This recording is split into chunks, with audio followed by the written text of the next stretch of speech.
मी आज कोलाई ते शिवाजी चौक इथून प्रवास करत होतो.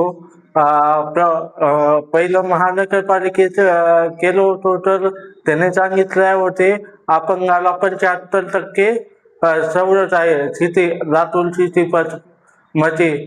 पण मी आज कोलाई ते शिवाजी चौक येथे प्रवास करताना मला फुल फुल तिकीट कंडक्टरने घेतले.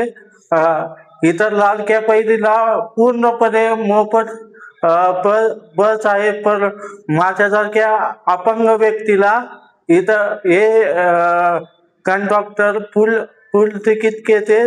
त्यामुळे हे कुठं तर चुकीचं आहे, कारण एक अपंग एक समाजाचा एक वंचित घटक असल्यामुळं महानगरपालिकेने याच्यावर त्वरित लक्ष द्यावे आणि आमची पिरवणूक थांबवावी ही नम्र विनंती. आणि आम्हाला